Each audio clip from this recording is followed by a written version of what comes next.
PLC is regulated by the Central Bank of Ireland. Zurich, the power behind your pension. Go on. Business loans. Fill in the forms, pull together the projections, post off your documents, answer 100 questions, and then wait weeks for a decision. In this day and age, there has to be an easier way.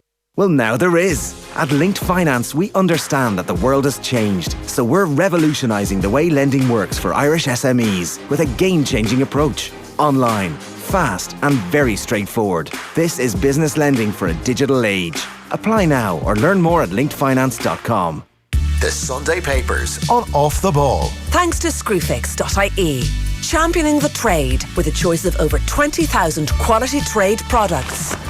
Now, you're very welcome back to studio. It's Joe here. We've got Andy McGeady, sports journalist, and Cliona Foley, his fellow sports journalist and broadcaster with the Off the Bench podcast, amongst other places here in studio. We're looking at the Sunday Papers, so I'll start with the headlines. First one I have here is the Sunday Independent. We're broadcasting on Facebook as well as on the radio at the moment. So they have Klopp laments offside as Gunners forced draw. In the top section, Sadio Mane's goal, Klopp not happy with that being ruled offside. And then Jordan Larmour, catch me if you can, as he sprints away last night in Chicago. Brilliant Larmour leads Ireland's Chicago rout, is the headline. And then Dublin hurling fans, you'll know, I'm sure at this stage, Coola's Kenny to take charge of Dublin hurlers. That's Maddie Kenny, the Coola manager, who was in for the job when Pat Gilroy got it last year, is taking charge of Dublin. 3-year deal for Maddie Kenny. I have the Star here then next. And it's the scenes in Cardiff yesterday. We did it for Vichy. Leicester Stars dedicate win on an emotional day. Was pretty extraordinary yesterday if you saw those scenes. Mail on Sunday. Great headline. Flair Jordan. This is Larmour's electric running, which lights up Chicago as Schmidt's men blitz Italians. Ireland 54 points to 7 is the back page of the Mail on Sunday. Mark O'Shea there in the top corner. I see Stephen Cluxton, maybe the best, but he's had better years, is Mark O'Shea. Sunday Mirror then. For you, Vichy, again, it's Leicester last night. Fox's Stars tribute to Boss. And then the Sunday People again. He changed our lives. Match winner Gray leads tributes to man they called the Boss. It certainly seems very genuine, the feeling amongst the Leicester players. They're all flying out to Thailand as well for the funeral, Casper Schmeichel was saying last night. Sunday World then, lack of the net. That's Lacazette's goal. Brilliant game last night between Arsenal and Liverpool, finishing 1-1. Alex Levels as Klopp left to fume after offside call costs Liverpool. And then finally, Sunday Times. And again, it's the rugby. So that's Jack Conan on the front page of the Sunday Times. Perfect start. Ireland thrash Italy 54 points to 7 in Chicago to begin their autumn campaign in style. And then that Dublin hurling story on the right-hand side as well. Kenny gets 3-year Dubs deal. So Maddie Kenny appointed Dublin senior hurling manager on an annual, on a 3-year term, subject to annual end-of-season reviews, which is one of the great clauses, I think, in contracts. So there are back pages. The rugby we should jump off on, given that it's all across the front pages. You liked Shane McGrath's summation of the game, Andy, in the Mail on Sunday? Yeah, it was perfect, really. It's something that I think we, in all the other coverage, we're jumping to the Jordan Larmour's hype, the flair, the brilliance of his stepping, and I think Shane sums up pretty well that... You got it there, yeah? Yeah. Oh, yeah.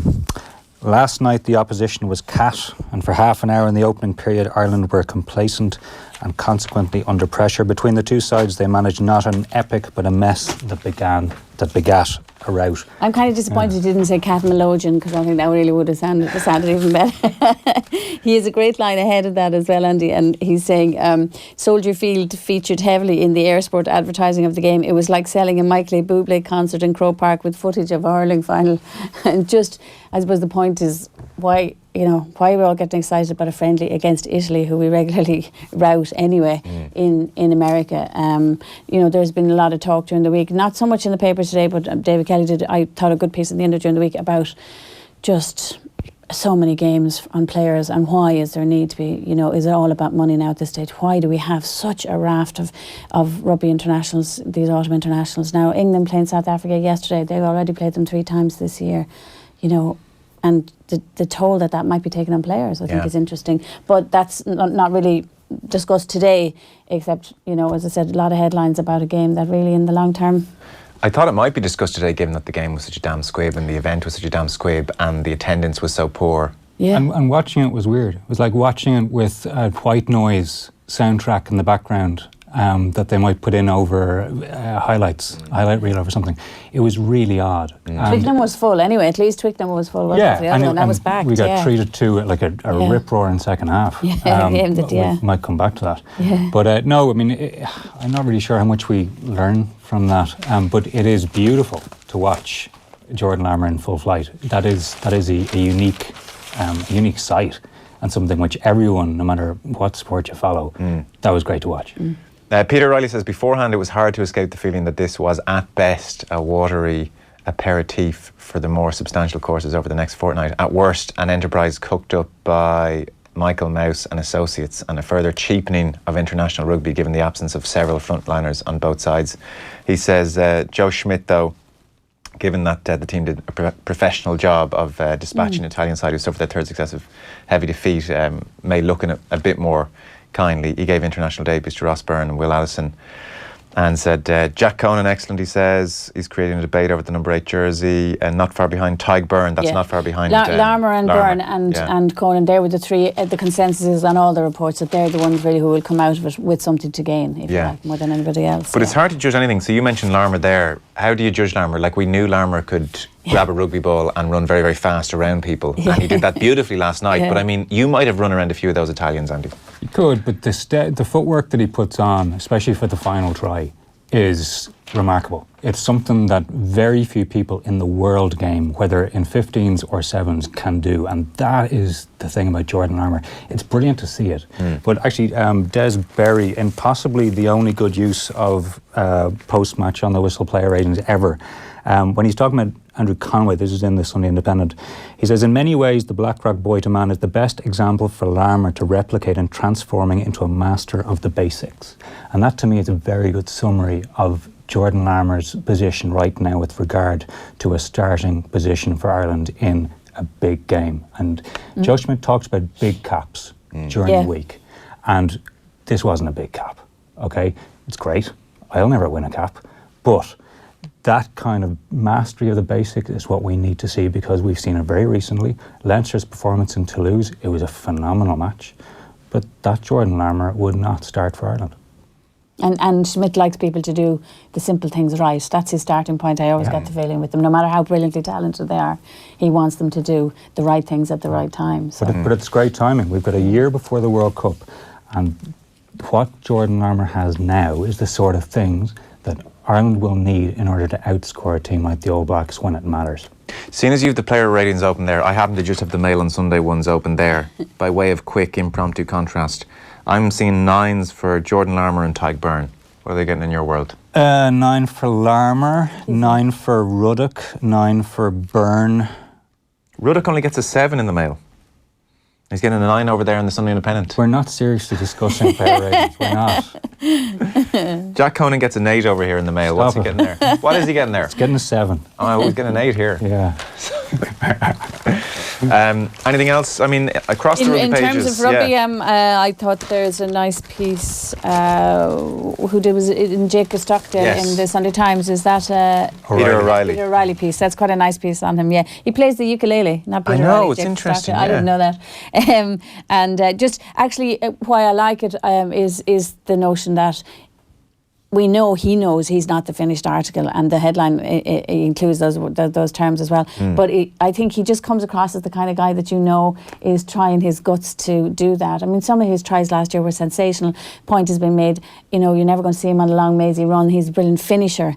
But I do think that he was one of the key players for Ireland last year, and it'll be really interesting to see how much he's improved this year. I think that's the key thing for him. So I thought it was a good piece. It was interesting, because we haven't heard too much from Stockdale. I think he's a little bit media shy, which is understandable. He's still very young. Nice piece, but he talks about that try in Twickenham where he kneed the ball and then put it down, and just talked about how strange it was because nobody in the stadium knew if it was a try or not. He says it was really strange because I was the only one who realised I'd actually scored. I knew when the ball bounced up it had come off my knee, and I knew I'd grounded it, but I almost ended up celebrating on my own. Everyone was like, "Did you score?"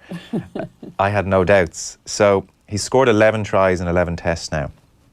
He has an exuberance which is about him, which I think is incredible. lovely as well. I like his exuberance. You know, you feel, even with Ulster, there's just a buzziness about him that just as a fan of rugby, when you're looking at it, I think, and there's an interesting thing. His dad does some work in the prison service in Northern Ireland, so he's been in the prisons and he talks about that experience and seems to be very... I thought that was very interesting. Yeah, very open, mature young fellow. So Stockdale's father, Graham, works as a chaplain in a hospice, and he also works in high security prison as well, and Jacob has been in to do a Q&A with some of the prisoners. I really enjoyed it.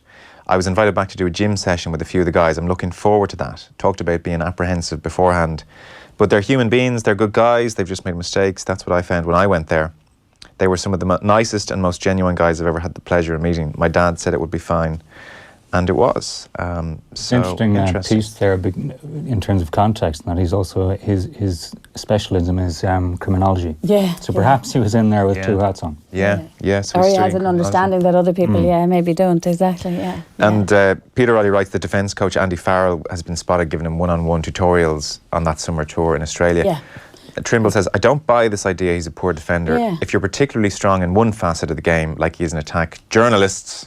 Yeah. Dreaded journalists will always look for a counter-argument. I think it's a good point he makes, actually. I think it is a very, very good... Is it Tommy Bowe makes that point? Trimble makes that point. I think it's a very good point to make, because I think as journalists sometimes we are guilty of that, of really honing in on somebody's talents and then sort of doing a flip and saying, oh, but he's, trying even it up to say, oh, he's really bad at this, and sometimes not seeing the improvement on their weaker areas. So I thought that was a really interesting point. I just did with Jordan Larmour. Yes. Yeah, okay. I didn't notice right there. The other rugby one that I caught my eye, Joe, as well, was just, I think, Stephen Jones in Sunday Times, just talking about South Africa's inability to finish out games and to let, I think that's going to be interesting with the World Cup, ahead of us, just something they have to address. Obviously, again, they weren't at full strength yesterday. Faf de Klerk wasn't there on that, but it is interesting the way they let that game go yesterday. No matter how controversial the finish, on the first half performance, they should have been home and hosed, and it's not the first time, so it's an interesting Smash and grab for England is the headline here on the Sunday Times page 5. Illegal smash and grab. Yeah, it's a good headline, actually. It nods to what went on. Why was the Farrell tackle not punished?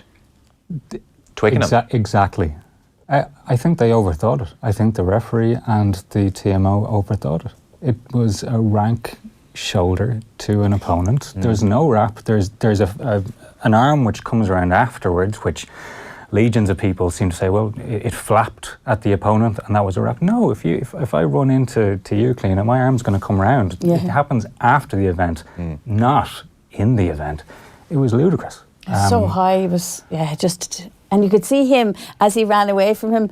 He'd obviously hurt his own shoulder, but he was trying to pretend that he hadn't, because I just thought it was an obvious one. It would have been a very hard kick. There's no guarantee. There's no guarantee the Pollard would have made that kick, but for it not to have been given, it was a shame, actually, because that second half really was a cracker to watch. Yeah.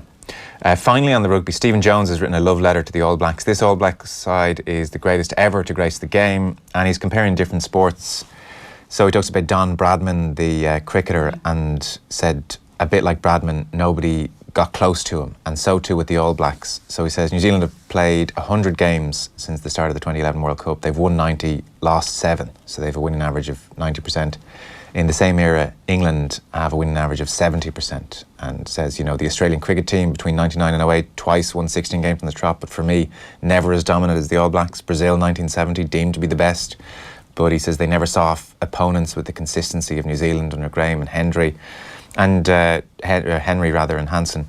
And says Test rugby ferociously competitive. Consider the vast amount spent and the effort expended by the rest to catch up, which is a fair point, and talks about the lack of mystery in the modern era. There are no secrets here. You can see everything New Zealand are doing. You can tape it. You can go through it. And he makes one last kind of interesting point, I guess, where he wonders, Richie McCaw, if you had thrown him into a struggling team, he may have retired almost unknown, and talks about the collective greatness. And when you take players out of that, maybe there's not that many phenomenal players. Like he says, you could name a whole list of ostensibly great All Blacks who almost disappeared when they moved to another professional team. Julian Savea, the latest, he says, on his move to France. Dan Carter, never the same. He maintained his reputation, he says, but never showed the same form as he showed for New Zealand. So the All Blacks are good, is the short version of this. Yeah, and it's funny, you mentioned the McCaw line. That's exactly what I was digging out there, because it was a strange line, I thought. Which one, sorry? The line on McCaw. Oh, yeah. It's odd to go that far. You don't need to go that far. I appreciate the point he's making, but to say he would have gone into anonymity, I mean, say, for example, a struggling Italy team. Yeah. Sergio Parise has been a world great, even within that environment, so I wouldn't go with him on that. Okay. Well, that's Stephen Jones in the Sunday Times if you want to read his thoughts on the All Blacks. So we can go anywhere next, really. There's a theme surrounding Lizzie Lee in the Mail on Sunday with Shane McGrath.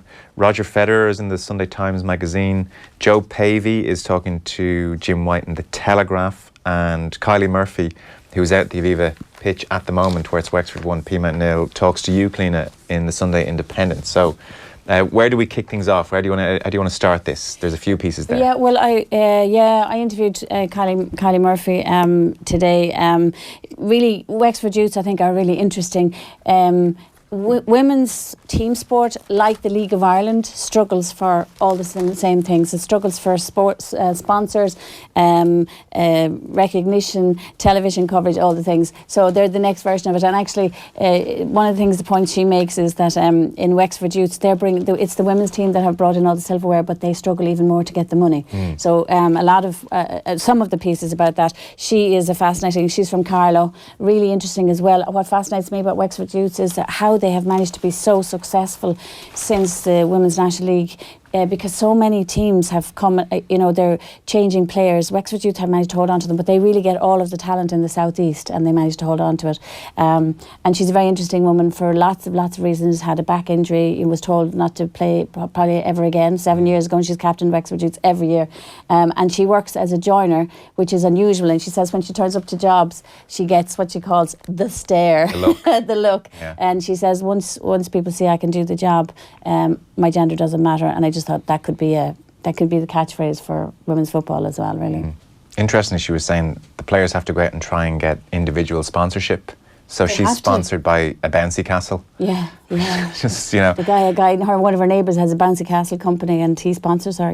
But the money she gets, still. It all goes into the collective thing to pay for the floodlights and pay for the food for the travelling team and all that kind of stuff. And she doesn't get any travelling expenses from Carlow up and down. Yeah. So she was saying they got travel expenses last year. It varies depending on how much sponsorship they can haul in every year, really. Okay. Yeah. So, yeah. No, it's interesting context, because I think a lot of people who'll be turning on RT at the moment and seeing that game won't really know, are these paid anything? Yeah. Are they totally amateur, or what's the deal? So that is the deal. It's a bit of a slog. That's the deal. It's hard work. It really is hard work. And she gives credit to some, John Flood and people who really, put together a really strong women's side of the club down there and have kept it going and just have been really supportive of the women, And what I loved about her actually is that she was saying, I'm not complaining, this is just the reality, and you have to learn to get used to the reality, and because you love it so much you keep doing it, you know.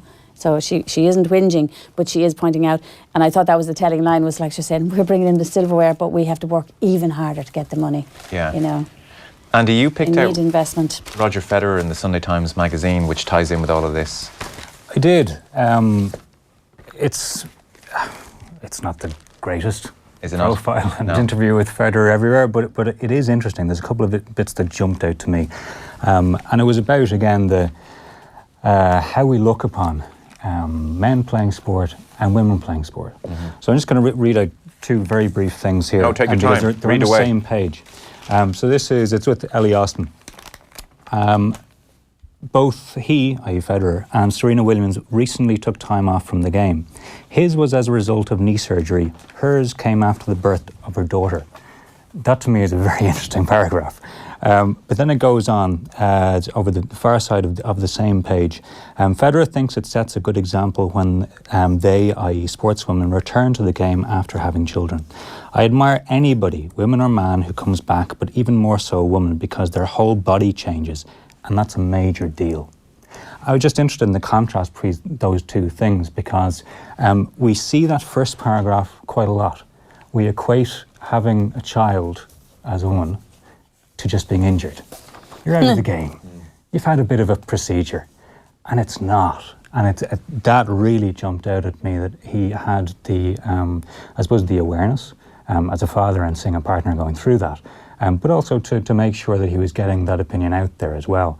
That theme goes through, I think, into the Joe Pavey piece in the Telegraph, because, I mean, Joe Pavey, she's, what, 45? 45, yeah. She's 45 in September, yeah. And Jim White interviewed her and went running with her and talks about how difficult he'd been better off if he'd had a bike to go training with her.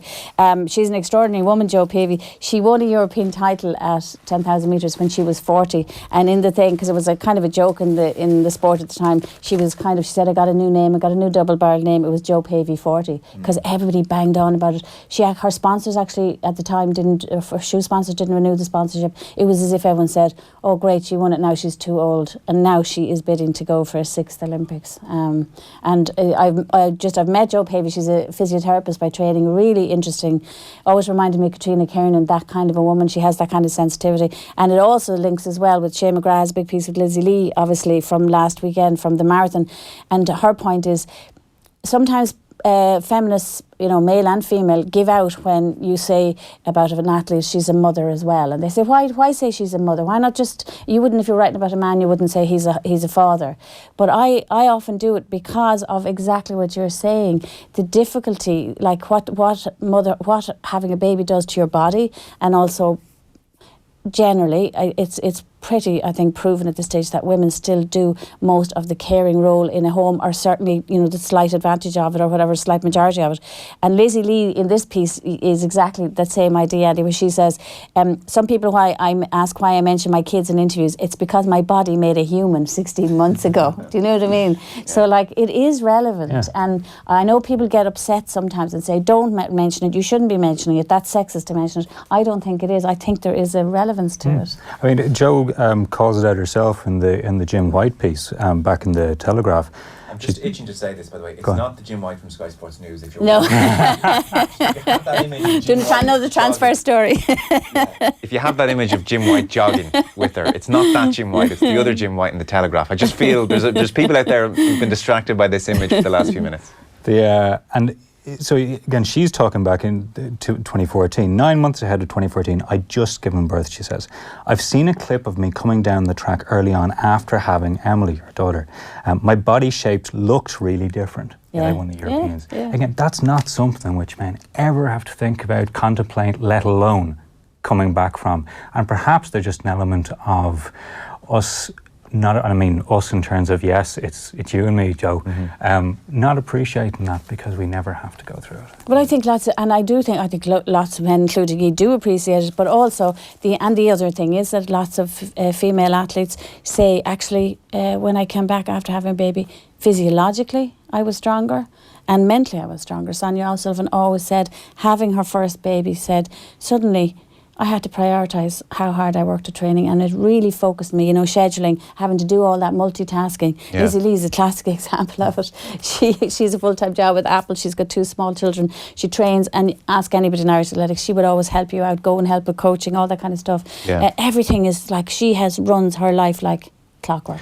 See, I think at the core of covering women's sports properly over the next 10, 20 years, which is what I guess we're all aspiring to do, is there is a general well-meaning dishonesty that goes on. And so I would never refer to the fact that Lizzie Lee has a child, or she's just had a child in the last year or two. I wouldn't make a big deal of that fact, because I would almost think, well, as you said, the Twitterati will give out and say, well, don't talk about the fact that she's a mother. Don't make her any different to a man. And she is different to a man. We have to talk about men and women and accept there are differences, and we don't do it. Yeah, there's sometimes you need to acknowledge them. Yeah, what? And so it's great when Lizzie Lee comes out and punctures it and says... Yeah, and Joe Pavey herself. Yeah. I did have a kid. We should actually acknowledge and talk about that a little bit more than just try and say, well, we have to talk about women the same way we talk about men in sport. Yeah, sometimes you don't. Yeah, sometimes you don't. We age differently, mature at different ages. Yeah. Children, no children. We injure differently. I'm sure we do. There's research. Higher rates of cruciate ligaments. Exactly. And Wexford Youths, the last time they played a cup final, they had 5 cruciates that year. Yeah, I read that in your piece. It was interesting. Yeah. But that's why it's a great headline. Shane McGrath's done it. Why wouldn't I mention the kids? Yeah. And maybe there are some areas where it is wrong. Sometimes, of course, you see a politician being interviewed on a chat show, and it might be a female and it might be a male. The male is rarely asked about the kids. The female is asked about the kids. That always creates a big storm on There- Twitter. yeah. But then I don't know, like, as There you are said, certainly issues, I think, where it's perfectly okay to talk about them in that context. And I think probably for me as well, I often do it, and I don't think I'm doing them down by doing it, because I do. It's you're trying to give context to something. You know, you are trying to give, just as you would, you know, if there are unusual circumstances about a male athlete. You know, I don't think it should be jumped upon that it's wrong automatically, because it's great to see that discussion today. Put it I this think. way: if a male athlete came back from a procedure that involved being in an operating theatre that looked like a war zone after it, right? We'd be talking about it. We'd be using that for context, saying what an amazing achievement this guy had to get back on the field. Yeah. So that's what we should do. We should celebrate it as an achievement. Yeah. The other one today was Tommy Conlon is just. Oh yeah, talking in come the to that in 2 context seconds. of it, Just to yeah. say on Is there something else here? Sorry. well, just on Lizzie Lee, I hadn't fully realised. So she ran, I'm sure people saw, she finished third in the marathon last year. She was first Irish woman home. Did it in 2 hours, 35 minutes. Yeah, Dublin, last week, So she's last now week. 38 years old. I mean, it's a similar theme to Joe Pavey. Yeah. So she's 38 years old and she's working away in Apple, Apple, down in Cork. yeah. But she is targeting, or, well, she's not committing to it, but certainly the recent form suggests she is good enough to run at Tokyo in 2020. Yeah. So we could have 40-year-old Lizzie Lee at the Olympics, which would be kind of cool. Yeah, and the endurance of older women and their suitability to endurance events is very interesting, because you are seeing this, as I said, the older athletes, and even things like rowing with Sunita Puspora. You know what I mean? It isn't a block in any way. You know, age really isn't a huge barrier. Lizzie she started life as a triathlete. Yeah, and then she actually ended up becoming a really top class runner. Lovely piece there. It is a really nice piece. Yeah. Even is she down in holidays in May or something and pops down. She can't help herself. If you meet her, she's such an enthusiast. She popped into Westport running club to went talk down to the the 15-year-olds and get them running and everything. Yeah, It seems like fantastic, she has a very hectic and full life, and is kind of just about keeping all the plates in the air. You know, it's that kind of a gig She is for her. incredible, and like a lot of male athletes, when you talk to them about how structured their lives are, I remember her saying to me once, she was saying, I don't have a cup of coffee unless it's planned. In other words, if my day is so full that I can't afford to stop for 5 minutes and have a cup of coffee with you today, my best friends know that's okay. She's on a mission, Okay. you know. But the day I can afford to have one with you, I'll stop. She's driven, but she's a very bubbly and outgoing personality, and he captures it well, I think, in that piece. So you've seen the Katie Taylor documentary, which is where you're steering us next. Tommy Conlon's written about it today. Yeah. Now, I haven't seen the documentary yet, but Yeah. I read Tommy's piece and I came away feeling like this is actually quite a poignant, sad documentary on the whole. That was his, it's funny, that was his, and you were saying you got that impression as well from it. Was that your sense walking out of the cinema? No, it wasn't mine, but then I probably know, I have been to America and interviewed her in America where she now trains. It is a very lonely life, her life in America, but I think at an elite level, I think boxers' lives are particularly tough and lonely. They're a bit like long distance runners, you know. He seems to come away. Whereas what I came away from the documentary with was the insights into her with her friends and with her family. You see her much more relaxed and having fun that you rarely see with Katie. And that's what I took from it, was actually that really where she's happiest is in the middle of her friends, many of them are her old friends from Bray, and also with her family. Yeah. But there is some very emotional moments in that documentary, that's for sure. Well, Tommy Conlon, page 11 of the Sunday Independent, his general sense is Taylor knows no other life and she's not looking for one either, is the headline. But the real sense is 2012 was the peak moment, you know? Yeah. And obviously that was at the age of 26, and you would have thought Rio was around the corner for her. He says, instead her story since then, since London 2012, has tapered down into a sort of poignant anti-climax, beset by personal heartbreak, traumatic defeats, and a twilight existence in the pound shop world of women's professional boxing. He's always a great writer. I mean, it's just it's fantastic. Yeah. So talks about the new documentary, talks about November 2014, won her 5th consecutive world championship, and then, you know, the issues with her father crop up in April, unbeaten in 62 fights over the previous 5 years. She then loses a qualifier in Turkey. 6 weeks later, she's duly qualified for Rio, and we know what happened then, and quotes a scene in the documentary where she's in her trophy room, and she says she doesn't know what half the trophies are, but she knows the one that isn't there. The Rio gold, she says, it's all I think about. It's eating away at me. I don't know how to get over it. And he kind of almost paints a picture of her now stuck in a fairly grim world. Her professional opponents now are actual amateurs, really, part-timers with day jobs, hobbyists of the ring. It is the antithesis of everything that she stood for in terms of her standards. All the credibility in women's boxing is at the elite amateur end. Talks about, as you said, being on camp in Connecticut, goes to church on Sundays, apartment for one. I have to start making a few friends, she remarks in passing to the film crew. 12 months ago, he says, in just her 7th fight as a pro, she won the WBA lightweight title against an Argentine opponent who failed to make the weight. There was no big homecoming in Bray for that one.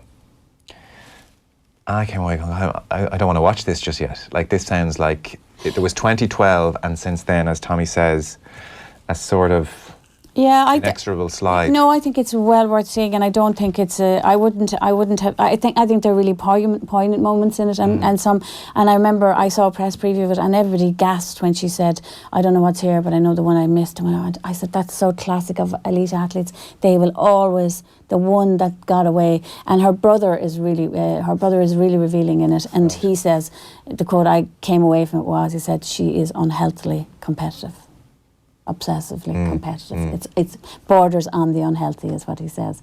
So I think it's a good. I didn't come away from it, as I said, with that kind of stuff. I just think she's driven, and I don't think she wants the big homecomings. She's just on a mission to publicise women's boxing, conquer professional, get all the belts, and try and get women's boxing, recognised, and I think make it as competitive as possible. Yeah. It's well worth a look. Oh no, it's well worth a look. I'm absolutely going to go and see it. I just hope it's not as sad as Tommy found it. Yeah, I didn't, but and Tommy, I think, because he has he's an interest in script writing as well. I think he really would have taken the emotional roller coaster of it, if you like, as well. Yeah.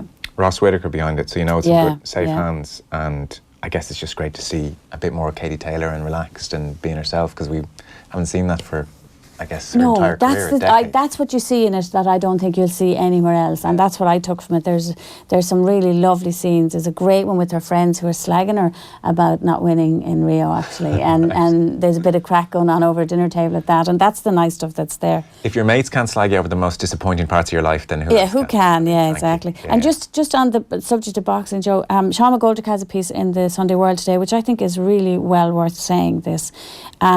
He's talking about our amateur boxers. The men are going to the EU Championships, the senior EU Championships in the next few weeks, and the women are going to World Championships. The World Championships where Katie first won her first World Amateur title, right? They're going to Berlin this month.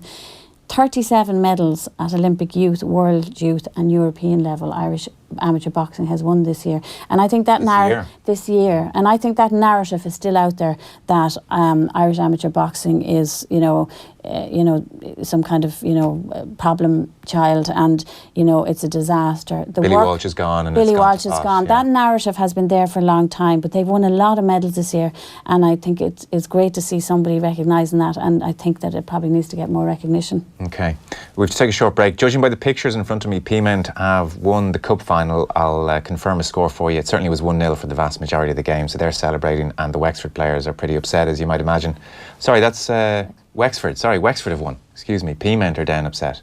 So Wexford have won. I'm pretty sure it's 1-0 finish. Neil's just checking outside there. So Wexford have won, and they continue their dominance. Have they won 4 out of the last 5 leagues or something like that? Yeah, 4 leagues in 5 years. Yeah, there was an unusual situation there where there was a change of season with it. Yeah. Okay. And it's 1-0 finish, confirmation, 1-0 finish. Katrina Parrick, actually, the ex-Wexford Camogie player, she scored first half. Okay, very good. So full time from the Aviva Stadium, Wexford 1, Peamount 0. We'll take a short break, and we're back with more in the papers with Andy and Cliona. The Sunday Papers on Off the Ball. Thanks to Screwfix.ie, championing the trade with a dedicated call centre. Talking books. Are we living in a populist age? And what have writers, poets and novelists from Latin America got to say about the global state of democracy? This Sunday evening on Talking Books, join me, Susan Cahill, for a special programme from the Isla Literary Festival in Dublin. Talking Books with Susan Cahill. This Sunday evening from 8 on News Talk. Look, here's Mummy come to bring you home. Sorry I'm late. How's it being back at work? It's different. Can be tough after maternity. No, I mean the job is different. Totally different. I was in charge of client services. Now I'm in new business. And my deputy is now my boss. You need to talk to someone. I I did. They just said my role changed while I was away. No, you need to talk to someone else. There are times in life when you need someone you can trust. In your corner, working for you. These are the times to talk to your solicitor. From the Law Society of Ireland. Come in, Agent. HQ, this is Agent Deirdre. Go ahead. Observations on human cleverness this week. The humans continue to iron their undergarments. An exhausting activity to which we can see no point whatsoever. Nobody sees them. However, they have been clever enough to switch to Energia, where they get Ireland's cheapest dual-fuel bundle. Which is good, given their obsession with ironing underpants.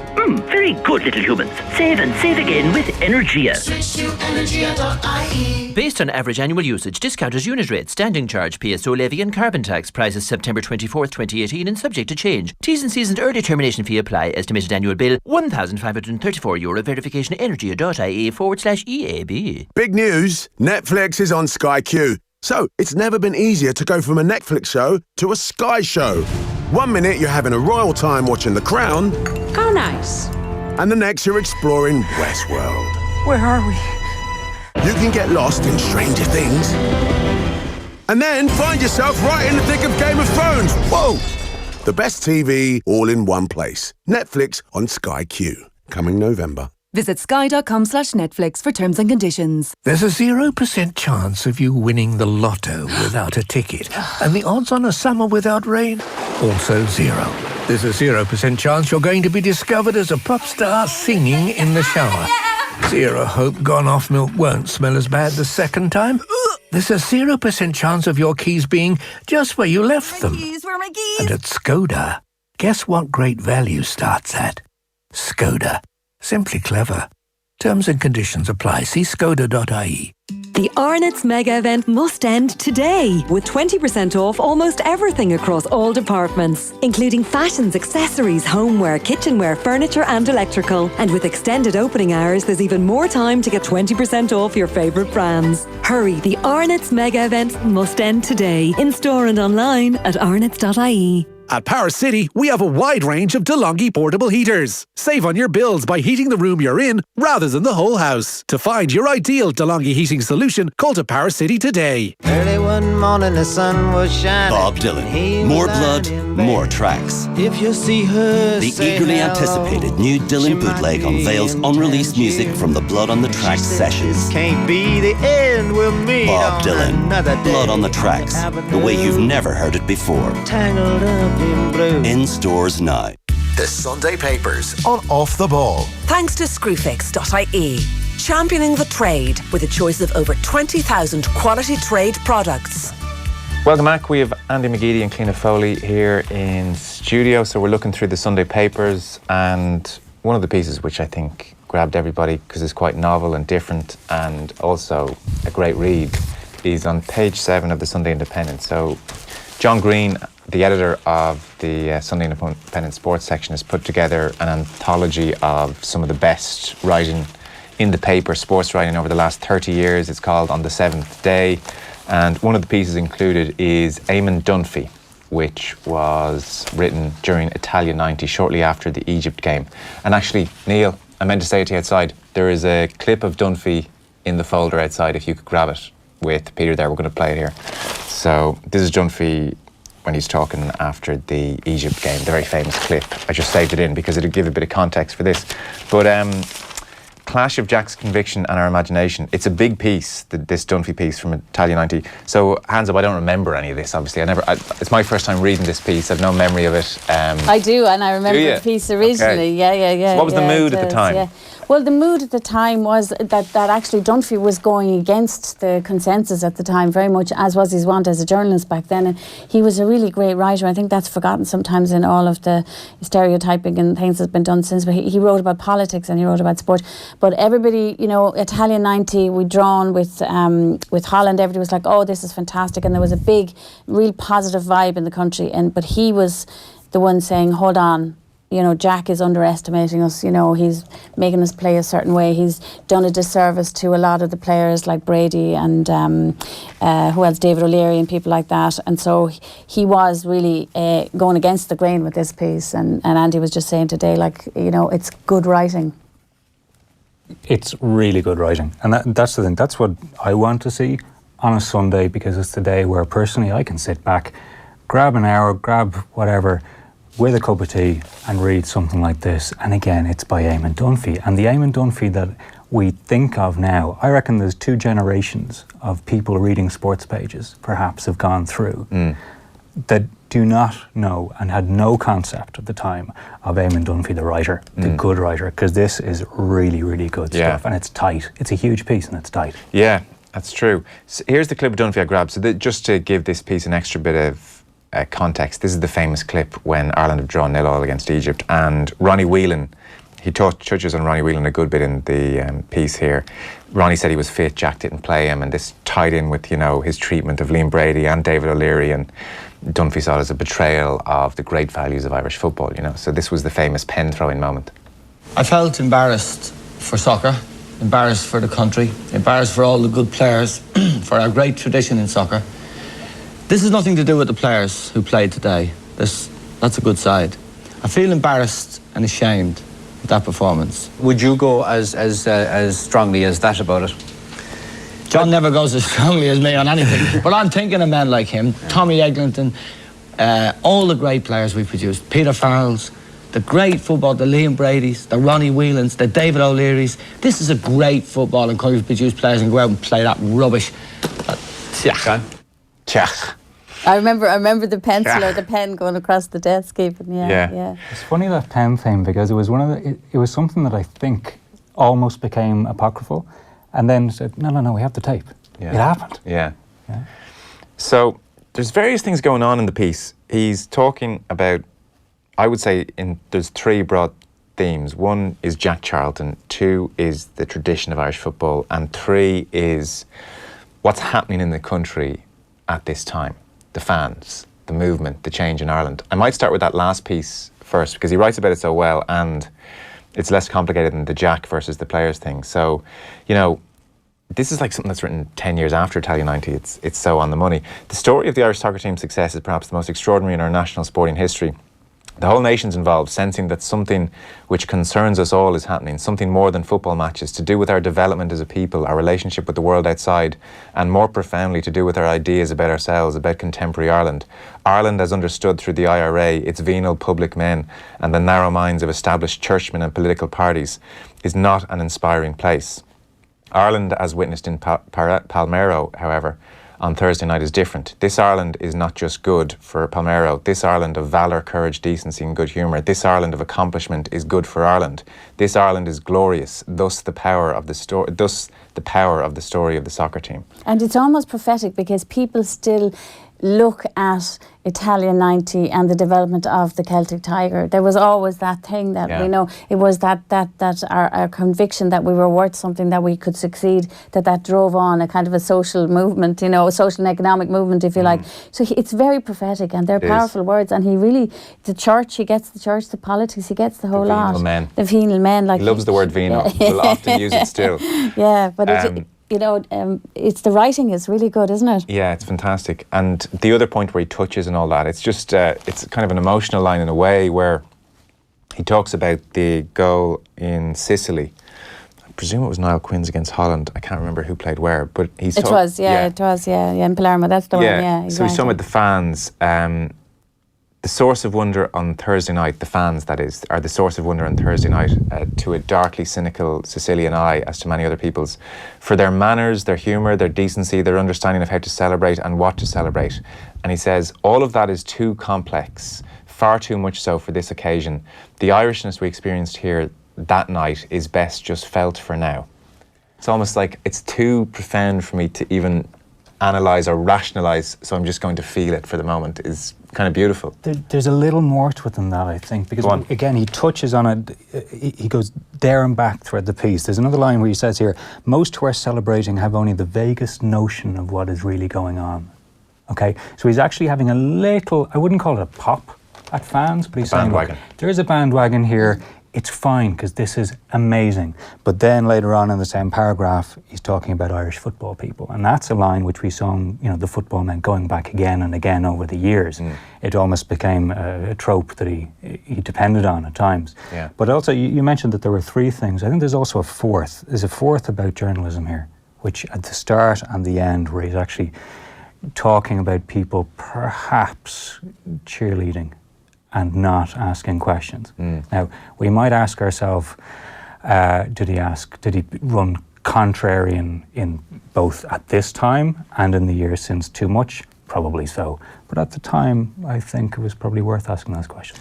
Because in some respect, I was very curious to see what he was saying about Jack at the time. And it's very fair, like it's conciliatory, more so than the TV stuff, which looks like he's just, this is tough, And this is TV, nonsense. and TV doesn't allow, broadcasting and TV particularly doesn't ever allow for any depth. You know, it is very short and trite and based on sound bites, so you don't get the depth of Well, if you had just understanding. that clip, you would say, well, he's just saying Jack is useless. Yeah. Whereas his point here is Yeah. that Jack came to Ireland with a conviction about the way he thought English football was, how English football had changed, how he could make us play that certain way, that with conviction we could do anything. But what he left out of the equation, in Dunphy's opinion, was the history and the style of Irish football before he came. You know, He's writing about a flawed hero, and that's something which doesn't get through on his TV appearances. Yeah. And that's hard to do, and he does it very well here. It is very balanced. He is not denying that Jack Charlton has done great things, but he's saying that, look, there's stuff here which we need to put alongside that, and that's what I'm going to lay out for you here. Yeah. He says, Jack Charlton is at heart a decent man of unshakable conviction, and he must use that word conviction about 20 million times. Like he does, the argument is put forward as conviction versus Irish football tradition, I suppose. He says, Jack has no conceit, no desire for heroism or the kind of national adulation bestowed on him. For those reasons, he is a good man, human with a proper sense of perspective, such as is rarely found in men who are elevated as he has been. But he says, the conviction is English, the talent is Irish. So he talks about Liam, Ronnie, David, Paul, the product of the Dublin Schoolboy League, which only exists because of the love lavished on it by others, recently honoured on this page. Forgotten heroes, Billy Behan, Jim Troy, Jim Kennedy. The debate about how the Irish team should play is their debate, and they are voiceless amid the clamour of the day. And the interesting thing, as you say, is that in the interim there's been such a swell of media and such a swell of coverage of the Irish team.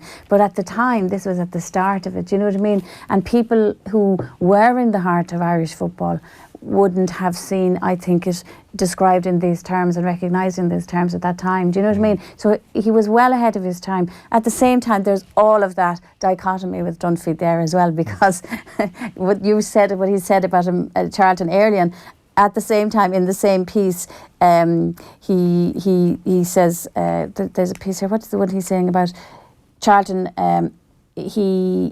He's talking about bullying reporters and being horrible to people.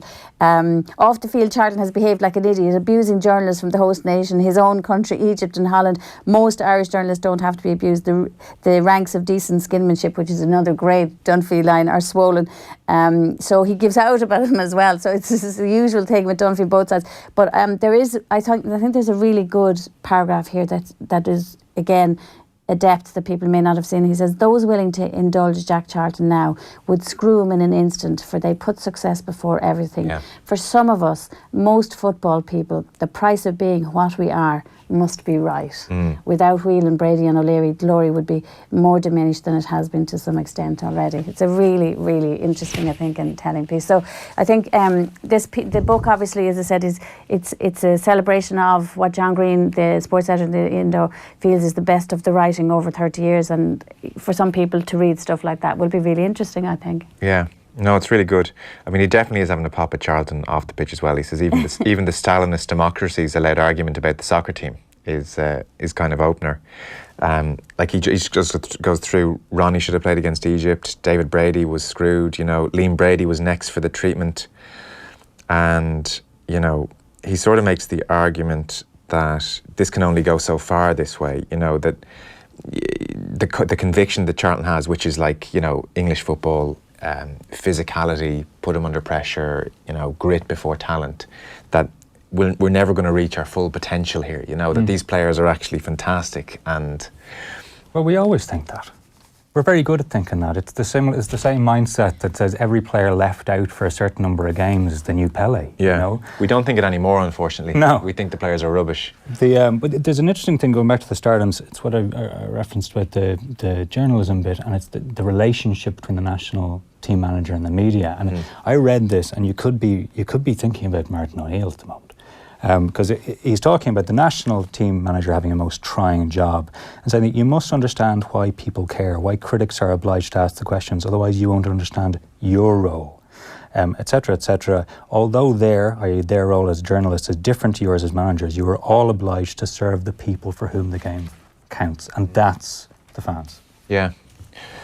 And it links quite well, doesn't it, with, there's a couple of pieces with Stephen Kenny today in relation to the FA Cup final and everything, where I think it's with maybe Paul Rowan today in the Sunday Times, and I know Malachy Clerkin did a piece with him yesterday, and he's talking again about this thing of people undervaluing Irish players and the home game, and it's a veiled pop, I think, at Martin O'Neill again. Although he denies it is. Yeah, exactly, yeah. He hilariously says, no, it's nothing to do with what everyone's talking about at the moment. Yeah, exactly. But there's an interesting link there, because here we see him, Stephen Kenny is, still defending the quality of Irish players, if you like, and a lot of that is linked back, as you say.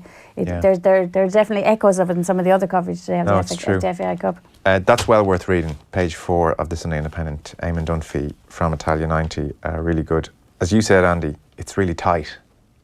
It's a long piece. And yet it's a it's long so big. piece. Yeah. And every done at the time of the event. Yeah. This is not a retrospective. It's at the time, and that, when you see the depth that just comes through the words as you read it, and especially when I found myself rereading entire paragraphs, because it's fantastic. I would love to have had this Eamon Dunphy writing about the Trapattoni years, writing about the current era. It's really good. Conviction given too much rope will hang itself. It's just one tiny line. It's a good line, isn't it? It's in every single paragraph, so it's great, it's fantastic. It's really, really good, and worth your time. So you mentioned how it ties in with Stephen Kenny. There's also an interview with the Derry Boys in the Mail on Sunday, which is really, really good as well. I really David like this. Sneyd with them. David Sneyd in the Mail on Sunday with what he calls the Dundalk's Derry Chuckle Brothers. It's a really good piece, because it's a Q&A, so he's bouncing off Patrick McElhenney and Michael Duffy, and they're answering stuff. But some of it is absolutely shocking and brings home to me the difficulty of young footballers and the lives they have to live, and the difficulty of breaking into England.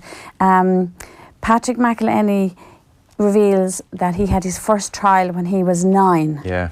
And even Michael Duffy goes, what? And he goes, 9. You always wonder about these kids who get, you read about them, they get a trial at 4 or a trial at 7 or a trial at 9. He went to Man City at 9, right? They tried to move my whole family over and get them jobs, so I would go there. From 9 to 16, I went to Man United, City, Chelsea, Liverpool, probably 8 times each. It was just constant. Sometimes I felt like, let me sit on my backside at home. I mean, this is a kid, this is a teenager. And he was 12, he spent 2 weeks in London with Chelsea, and he came home, and the father said, Celtic are on the phone, they want you, and he was like, can I just rest here for a minute? And it's just, I think it's a really, really good piece, and really interesting in every sense about, I think there's so much, we look at players in the Premiership, and their gilded lives, and we give out about them, and I sometimes don't think we appreciate just how tough it is to get that far, and how extraordinarily broad base to that footballing pyramid. Lord. It is rugby, GA, whatever other sports you mention. It is nothing like the size. Yeah. It's a machine, and it can take you in and spit you out. Sometimes, the way we do like our 20 greatest sports person in a given year. Yeah.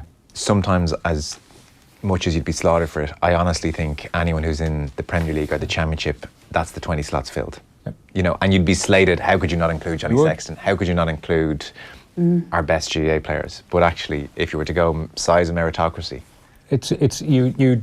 If you had to weight it properly, you would have to do that. Like Glenn Whelan is one of our greatest ever sports people. Yep. The much maligned Glenn Whelan played in the Premier League in this era for a decade in central midfield. And you ask anyone in the street, what do you think of Glenn Whelan? They'll give out. Yeah. And what he's done is unbelievable. It's anyone who plays professional football in England is so much better than anyone you played with at school. It's like when we say, we can't even pass the ball. Think of the best lad in your class when you were playing, But and how look good at they the were. guys who played in the FA Cup final today. So many of them will have been, I'm presuming, because I'm not a soccer, I don't understand soccer that well, I'm presuming a load of them have been over and back to England at some stage in their lives. And like McElhenney says here about, he went to Oldham eventually, and he was on a bus going from one place to another, and they said his registration hadn't come through, he may as well go home. Like that kind of stuff. It must be, no matter how talented you are, how strong do you have to be mentally? I know. And what kind of a support system do your family have to give you to survive all that? Like it's really amazing stuff, you know. Well, Stephen Kenny has a real golden touch with spotting these talents who have been spit out by the system and have given up on the game and actually finding them. Like McElhenney talks about, I was playing in an Astro League with my mates. Stephen Kenny came to watch a match. And said, sure, do you want to come down and we'll have a look at you? You know, Kenny kind of polishes up that's these diamonds. knowing the game, isn't it? I mean, those are the people who really do know the game. But never mind someone coming back and being spotted to play sport again. Spotting someone to come back and just start life again. Yeah. And that's really what you're talking about here, because if you're taken away at such a young age, you don't have what other kids have had. And I mentioned Rugby and Gary earlier on, at least they are still in an environment where it's kind of normal. There's education, etc., etc. There's normal, quote unquote, expectancies of what you will do next and preparing for same. But I used to work with a guy who he'd gone to England, did all those things, went over at 12, 13, 14, did all the trials, spent a long time over there, didn't make it. He came back and ended up doing a PhD in UL.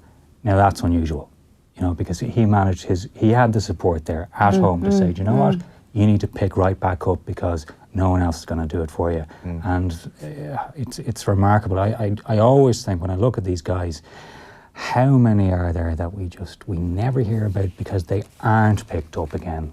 And you know what I liked about this as well, Joe, is that because it's Dundalk and Cork again, and it repeats. Is it the third? Is it the Fourth, third? Is it? Yeah, it's third or fourth. Yeah, of an FA Cup opponents.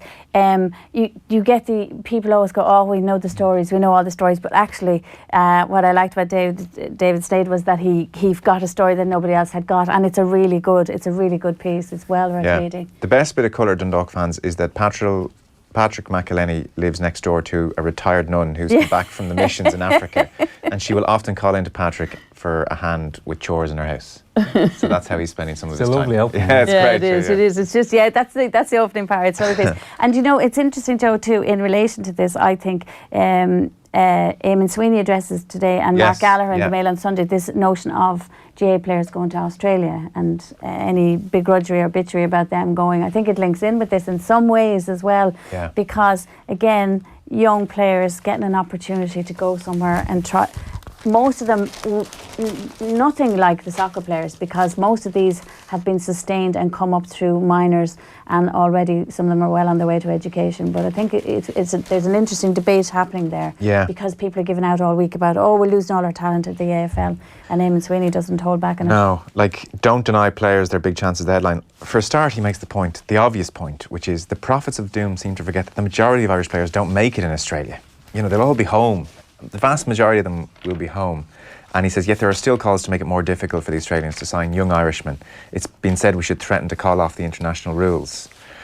Although he points out that's a fairly hollow threat because, frankly, you know, who would mind? But, I mean, he's talking about how there's a Sligo footballer gone, and he was saying, I was looking forward to seeing how he'd do for Sligo at senior level. Now I'm looking forward to seeing how he does in the AFL. What's the footballer's name? It is Red Oak Murphy. What a name. Andy loves the name. If Red Oak Murphy doesn't belong in the AFL, who does? Exactly, exactly. Mark Gallagher's piece actually is specifically with Colin Reardon, who was a brilliant young Tipperary footballer and was one of their under-21 stars, and he went and is very successful. And he actually does a little side box, which he has the players that are established at the moment. There's 2, 4, 6, there's 8 of them, and then there's 6 new recruits. But he talks about the same thing as well, and it's really good to hear it from O'Riordan's side, who's out there, who was a brilliant footballer, as I said, and has really adapted well. And he says about how hard it is. Like he says, it's cutthroat. He says, I've only been there 3 years, and 20 players have already been turned over from the list when I was originally there. So in 3 years, the Aussie rules squad that he went into was 47, and they've already 20 of those are gone. So people thinking, we're losing all this talent to Australia. First of all, as you said, and as Eamon Sweeney says, it's unbelievably hard to make it. Most of them are home within 2 or 3 years. And secondly, it's as hard out there. have some appreciation, I think, for what they're trying to do out there, because I think it must be really, really difficult to go out there and make it as an international rookie. An interesting statistic sidebar for someone might be to compare the number of people going over like that over the years with the number that simply go away to work. Yeah. And Eamon Sweeney makes that point, doesn't he, as well, that there's an attractiveness about Australia for a load of all reasons. It's not about just becoming a professional athlete. There's a great line about it, he's comparing, he's saying home and away will always be a little more glamorous than Fair City. Is that the line? Yeah. But, the opening to his piece is actually extraordinary, given that we're talking about newspapers. So just a quick insight, and I hope no one finds it offensive or anything, but it's of its time. In 1951, this is how he opens his piece. He's talking about the current hysteria, as he calls it, about young Gaelic footballers being lost to Australian rules football, and he says it brings to mind grim warnings from the past. So, just to think about it today, in 1951, Eamon de Valera gave a speech in which he claimed that 50 Irish workers were living in one house in Birmingham, 15 to a room, and men and women on shift work sleeping in the same beds by turn. The Irish Digest newspaper ran reports headlined, "Irish girls found living with coloured men and Poles," and "Irish boys living in illicit association with their landladies and divorced women." An extraordinary interpretation of that speech. Priests warned that Irish immigrants were going to dance halls which were the haunt of spivs and barrow boys. Yeah, so in other words, you can put any kind of a spin you want, and even back in, what year was that? 1951. 1951, such a spin was being put on. So people aren't joking when they say it was tough back in the 50s Ireland. I mean, it's horrific stuff, isn't it? So his point, I think it's a good piece. It's well worth making, well worth reading. And Mark Galler's piece as well with Colin O'Riordan is a good piece as well for anybody interested in GA. Because again, who's to say these kids, why they're entitled to have a chance?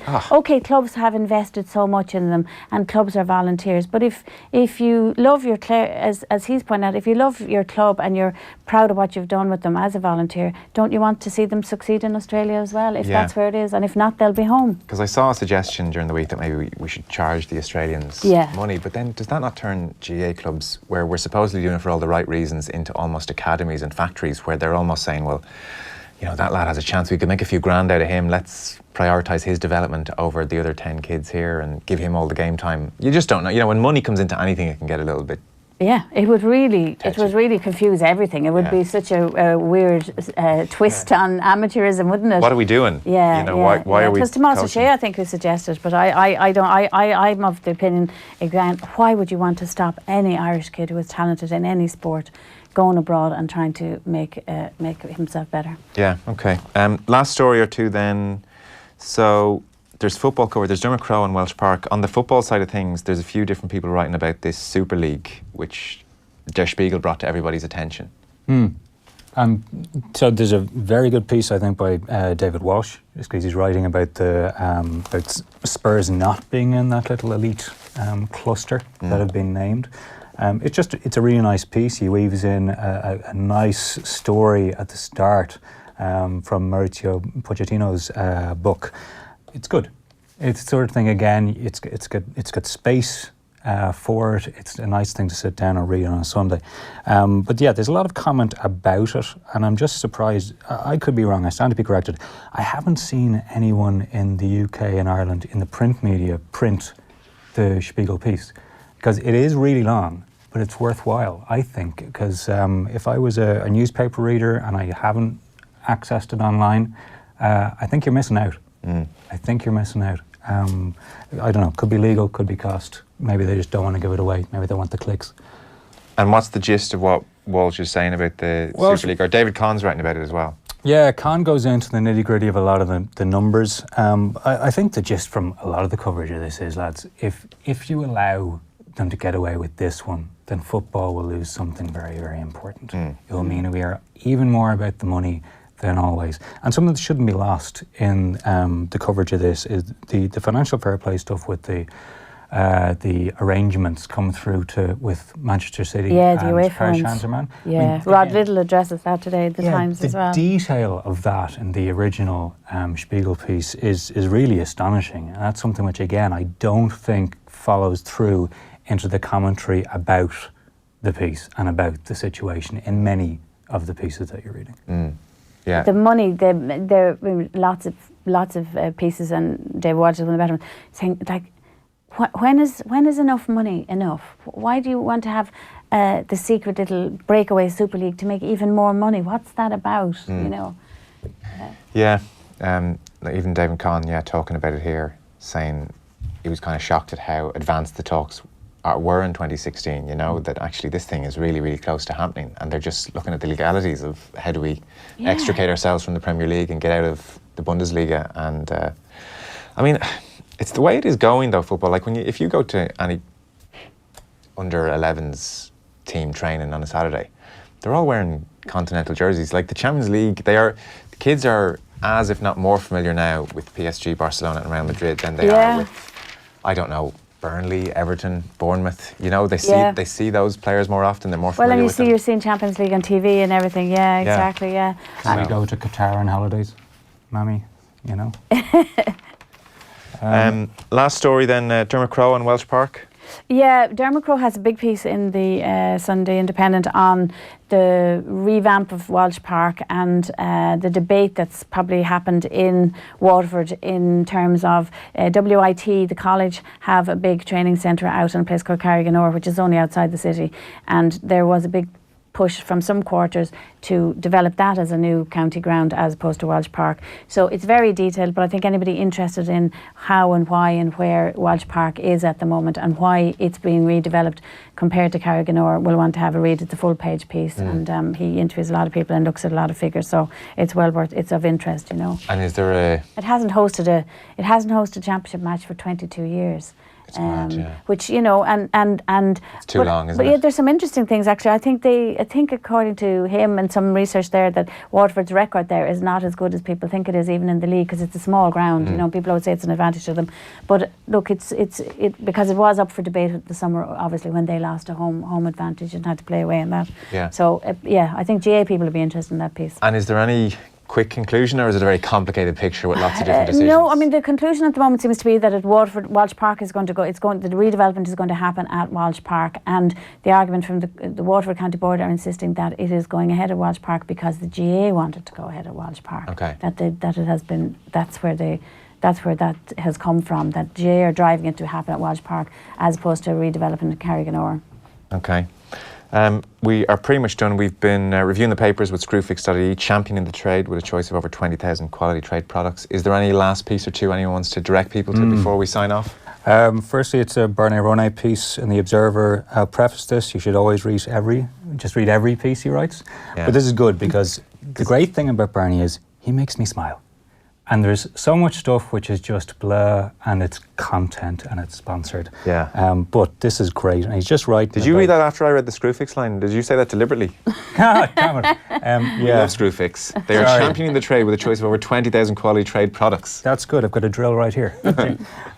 He's writing about Lucas Torreira, 5'5" player, and he just writes stuff that makes me smile. He was born in Freibentos, home of the tin pie, a fittingly clanky, squat, meaty little object of desire, and Torreira looks like the kind of player who should have a telling nickname, something like the Power Gnome or the Mighty Insect. Enter the Pie Man. It's great. Yeah. He's a lovely writer, isn't he? He is great, yeah. It strikes me as one of the toughest things to write about the Premier League because, one, so many people are writing about it, and two, you've so little access. It's a bad combination. Yeah, and sometimes I think that might have been a live piece off a match. You know, that to be able to produce that kind of stuff when you're live at a game is unbelievable. Yeah. One piece I liked from the weekend, which isn't technically Sunday papers, but the Irish Times is always, the Irish Saturday is technically a weekend one. Yeah. And if people are interested, I think they might be interested in Keith Duggan's piece yesterday with the young Dubliner, Aidan Harris. I think his surname is Eamon. He's a Dublin kid who was born in Clondalkin. He's 6'10" and he's in school in America, and he's already been signed by basketball US college. Yes, he was on the Late Show a while back. Yeah, as he well, was. Yeah, and Keith Duggan had a full page spread with him in Saturday's Irish Times, which I think people will be interested in. It's a good piece. Okay, actually, as I speak, suddenly I thought remiss of me not to get to it sooner. One of the best pieces was with Mick Foley and Brian Fenton. Yeah, fantastic. You know, for someone of Fenton's stature. Third All-Ireland and Footballer of the Year. And Footballer of the Year, yeah. So I didn't know much about Fenton, but talks about lots of amazing things. Like he worked as a physiotherapist in Beaumont and visited a dying man in the oncology unit with the trophy, and they weren't getting any reaction out of him at that stage, his family, and he did muster a reaction to seeing Fenton walking with the trophy, and Fenton almost says, I had to step out of the room, it was so emotional. Yeah. And I didn't realise, unfortunately, he was 20, his mother passed away having battled cancer, so he talks a bit about having to... And he was a swimmer, he was a very talented swimmer. Was he? Fenton. Yeah, he was. You can tell by his physique he's made for it, Yeah, he was actually. a swimmer, yeah. Rather like Paul O'Connell was the same, he was a swimmer when he was young as well. There's a really interesting thing because the narrative around Fenton always is what a lovely guy, what a really great guy, and what a great guy he is, but very interesting that when Desi Farrell had him at under 21 level, he got bolshy with Desi one day, which I think is really interesting because it's sort of, for him, it seems to be in a kind of a pivotal moment where he wasn't afraid to stand up for himself. And I think so that's why, again, there's always those little gems in those good features that make you stop and read them. I said, Desi, I'm a bit thick with you, if I'm honest, is the line he said to Desi. You can imagine saying it very politely. Yeah, so that's really well worth the read. Talks about, my mum would love the All-Stars this weekend. She'd be up there presenting the awards herself. She remains the driver, that voice to say you're representing more than yourself here, just to make her proud, that if she was here, she'd say, I'm proud of you, So it's kind of powerful stuff from Brian Fenton. It's with Mick Foley on page 13 of the Sunday Independent. It's really good. It's worth checking out, Dublin fans. Right, are we done? Probably need to mention just another development in the story, which really should be much bigger than it is, which is the Cristiano Ronaldo, the allegations in the States. This is by Stephen Breen. It's the front page splash in the Sun, saying that the woman who accused footy star Cristiano Ronaldo of raping her has been in Ireland for a month. Again, they portray it as hiding out in Ireland, etc., etc. It continues to be a story that should be bigger. I know Ewan McKenna was over at the press conference when it happened. There were very few people there in relation to the size of this. That's all I have to say. But you see, in defence of the media in this part of the world, beyond saying this should be talked about more than it is, because it's a live legal case, what are you meant to talk about specifically? I've wondered fair. that. You've said there, that's all I have to say about it. Yeah. I mean, the floor is anyone's, but I think you have to be very fair legally to everyone involved. So I do wonder, beyond reporting of it, I don't know what you should actually be talking about when it comes to the case. Let's put it this way. Even in some of the reporting of it and some of the headlines that have been put on pieces, it gives you the impression that some of this is being done by people who haven't read the documents that have been released. If you read the documents. If you read the documents, the stuff there which is admitted legally from Ronaldo's side, that this happened, okay? So this stuff happened which they accept legally. Yeah, now his agent has since denied that initial admission ever happened. So that is a bone of contention. Yeah. But in broad terms, let's go back to the start of this. It was not, I think, discussed in the way that it perhaps should have been, given the nature of it. Your point is taken, right? We do have to be careful. Laws are different in different places, and you can get away with different things, and portraying people in a way that is fair is important. But this story it's huge. No, there's no doubt. I suspect it's going to be playing out over the next year, 2 years. Maybe 3 years. Who knows? It might, but there's the danger it will just tail away. That's the real danger here. And perhaps be brought up in many years' time. Yeah, because it did tail away initially before her big interview with Der Spiegel. It totally tailed away, actually, in a way. I mean, it passed me by a little bit, I must confess, the first time around. I didn't see it. Yeah, I think that was the case. Yeah. Right, on that note, we will say thank you very much both for coming in. Cliona Foley, off the bench here on Off the Ball, and whose work you'll read in various publications, and Andy McGeady, sports journalist as well. Thanks very much, guys. Much appreciated. We'll take a short break, and we're back. Nathan Murphy on the far side will be building up to the FAI Cup final. Kicks off at 3:40. We're at the Aviva Stadium next. Off the Ball on News Talk. This week on News Talk, we're looking at Ireland's commuter hell. And here on Lunchtime Live, we want to hear your commuter stories. Does the school run mean hours sitting in traffic? Do you stay longer in work just to avoid rush hour? Email me now on commuter@newstalk.com and get it off your chest. The good, the bad and the ugly. Lunchtime Live with Ciara Kelly. Thanks to VideoDoc. Weekdays from midday on News Talk. Join the conversation. Text us on 53106. Texts cost 30 cents. As the Republic of Ireland get ready for their next UEFA Nations League match, the preparations continue with an exciting 3 international friendly against Northern Ireland on Thursday, November 15th at Aviva Stadium. Come, show your support for the boys in green with tickets starting from just €30. The Republic of Ireland versus Northern Ireland, Aviva Stadium, Thursday, November 15th at 7:45pm. Don't miss out. Get your tickets now at ticketmaster.ie. Booking fee applies. Help keep the winter out and the warmth in with Dimplex and Morphy Richards at Power City. View the range of portable heaters, electric blankets, slow cookers and soup makers online at powercity.ie or call in-store today. Football Index is reinventing football betting. You can buy and sell the world